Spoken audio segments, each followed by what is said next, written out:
हूं आपका दोस्त नितिन जायसवाल और आप देख रहे हैं। यह कहानी हमें भेजी है वैभव गुप्ता जी ने। यह कहानी कई साल पुरानी है और ये मुझे मेरे दोस्त ने सुनाई थी।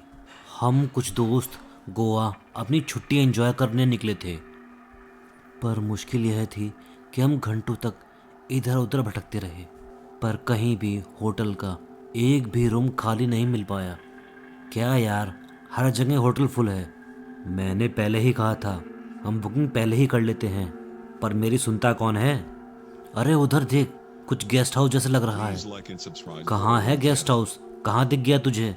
भाई वो देखना, उधर नहीं दिख रहा क्या? अबे क्या वो खंडर? तू ऐसा कर, थोड़ी देर के लिए आराम कर ले, तेरा दिमाग खराब हो गया है। भाई दूर से ऐसा लग रहा था कि वहाँ एक गेस्ट हाउस है। अबे ये भूतिया बंगला तुझे गेस्ट हाउस लग रहा है क्या? भाई तूने आज ज़्यादा पी ली है। अबे पीने ही तो आए हैं। जैसे ही वो थोड़ी आगे बढ़ते हैं तभी अचानक उनकी गाड़ी के सामने एक अनजान औरत आ जाती है। रोहित तुरंत ब्रेक मारता है। बाबू साहब, क्या आप लोग रात गुजारने के लिए कोई जगह ढूंढ रहे हैं? अगर आपको बुरा न लगे तो आप हमारे यहाँ आके सो सकते हैं। तुम कौन हो और यहाँ इतनी रात को कैसे? अरे मैं यहीं पास में रहती हूँ, वहाँ उस कोने पे मेरा घर है। यहाँ दूर दूर तक आपको कोई होटल नहीं मिलेगा। नहीं, आप परेशान मत होइए, हम लोग देख लेंगे। आपके परिवार वाले भी तो होंगे आपके साथ, उन्हें ये अच्छा नहीं रहेगा। नहीं साहब, वहाँ सिर्फ मेरी सास और मेरी भतीजी है। अच्छा, कहाँ है तुम्हारा घर? साहब आप उस मोड़ तक पहुँचो, मैं आपके पीछे आती है। अरे आंटी, कहाँ रह गई हो? दिख ही नहीं रही। पता नहीं कितना टाइम और लगाएंगी। अरे भाई वो देख, वो तो सामने खड़ी है। अरे ये इतनी जल्दी यहाँ कैसे पहुँच गई? भाई ज़रूर कोई शॉर्टकट लिया होगा। कौन सा शॉर्टकट? भाई तू रहने दे, इन गांव वालों को पता होगा कोई ना कोई शॉर्टकट। अरे छोड़ना, इतना दिमाग मत लगा। चल यार, गाड़ी साइड में लगा। आ जाओ साहब, यही है हमारा घर। ये खंडर यार, कहाँ ले आई ये आंटी? साहब चलो, अंदर से बहुत अच्छा है। चल भाई, रात भर यहीं खड़ा रहेगा क्या? चलो साहब। सीढ़ी से जैसे ही हम अंदर की ओर पहुँचे तो देखा, यह तो अंदर से और भी बुरा और खंडर है। ये क्या भाई, यहाँ तो इक्का दुक्का सामान ही है और उस पर भी इतनी ज़्यादा धूल। अरे आंटी, ये तस्वीर किसकी है? ये हमारा आदमी है, ये बहुत साल पहले गुजर गया। साहब आप बिस्तर झाड़ के आराम करो, मैं आपके लिए चाय लेके आती है। तभी मैंग बोलता है, यार तू ही रुक, मैं जा रहा हूँ, इतने दूर में मैं नहीं रह सकता। तभी एक सुरीली आवाज़ सुनाई देती है और हम सभी उसी आवाज़ को सुनकर एकदम से खो गए थे।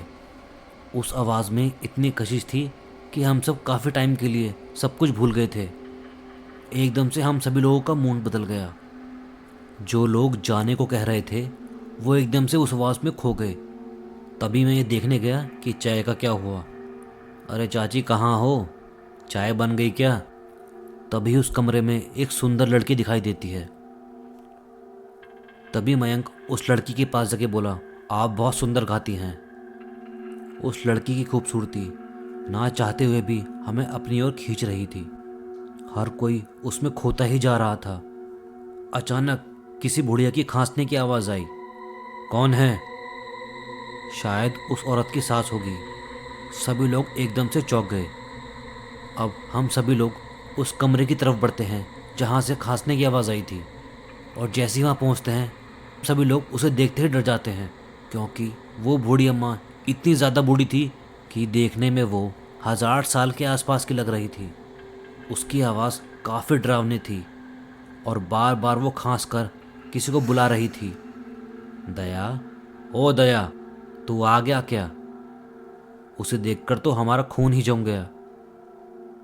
हमारे हाथ पांव एकदम से ठंडे पड़ गए। हम समझ गए थे कि यहाँ कुछ तो गड़बड़ है।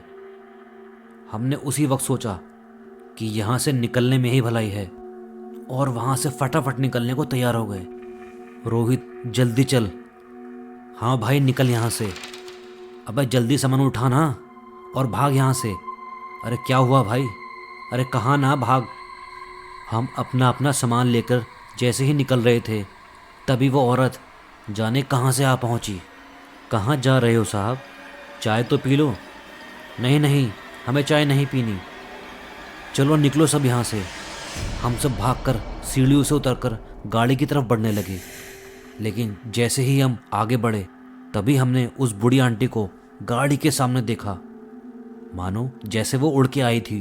वह इतनी तेजी से गाड़ी के पास पहुंच गई, उसे देख के हम पूरी तरह से हिल चुके थे।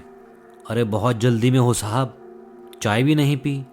उसकी आवाज़ डरावनी और हंसी से और भी ज़्यादा पागल कर रही थी। मयंक, यह आंटी इतनी जल्दी यहाँ कैसे आ गई? अबे जल्दी क्या भाड़ में, निकल यहाँ से भाई। वो औरत नहीं, कुछ और ही है। सब हाफते हुए लगातार पागलों की तरह गिरते पड़ते भाग रहे थे। हम सभी झाड़ियों से होते हुए गाड़ी की तरफ भागने लगे। हम सभी बस यही दुआ कर रहे थे कि किसी तरह यहाँ से निकल जाएं। तभी हम गाड़ी की तरफ पहुंचकर तुरंत गाड़ी में बैठ जाते हैं। हम सभी ने इतनी तेज़ी से दरवाजे बंद किए कि साइड का शीशा भी चटक गया। गाड़ी स्टार्ट करते ही मैंने अपनी ज़िंदगी में इतनी तेज़ गाड़ी नहीं भगाई। पहले गियर में ही सीधा 60 भगा दी। आज ऐसा लग रहा था कि अगर आज भगाए नहीं तो हम मर ही जाएंगे। बचने का कोई भी चांस नहीं है। मैं वहाँ से निकलने पर गाड़ी भगाता रहा और शहर पहुँच कर ही दम लिया। उस रात को हमें कोई भी कमरा नहीं मिला और हम सभी गाड़ी में ही सो गए। और सुबह उठकर हमारा डर सवालों में बदल गया था। हम सब ने पहले ऐसा कभी कुछ नहीं देखा था। हम सब ने यह तय किया कि हम दोपहर को दोबारा वहाँ जाएंगे। उस जगह के पास पहुँचते ही हमें एक आदमी दिखाई दिया और हमने उससे उस खंडर के बारे में पूछा। साहब, इधर अब कोई नहीं रहता। उस घर के लोग एक रोड एक्सीडेंट में 10 साल पहले ही मर चुके हैं। और वो अंधी बुढ़िया जो चलने से भी लाचार थी, वो भूख प्यास से मर गई। तभी अचानक रोहित को चक्कर आ गया और वो गिरने लगा। हम सब उसको उठा के अपनी गाड़ी में आ गए और थोड़ा पानी पिलाया। थोड़ी देर बाद जब रोहित उठता है, वह अपना कैमरा उठाता है और उसमें कुछ ढूंढने की कोशिश करता है और हमें दिखाता है कि यही वो आदमी है। कौन बे, क्या बक रहा है? अबे रात में मैंने उस भूतिया घर में जो तस्वीर ली थी, यह उसी भूतिया औरत के पति की तस्वीर है। ये वही आदमी है जिस दीवार पर टंगी थी। यह सब सुनते ही सबका खून जम गया। उस तस्वीर को देखकर ऐसा लग रहा था कि मानो उसकी आंखें अभी भी झपक रही हो। तभी रोहित बोलता है, ऋषभ तू भागा भाई, पीछे मुड़ के मत देखियो, सीधा शहर की तरफ गाड़ी भगा।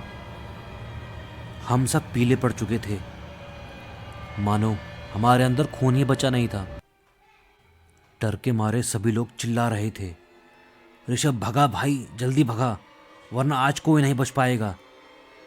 मैं बस गाड़ी भगा रहा था, एक्सीलेटर की परवाह किए बिना।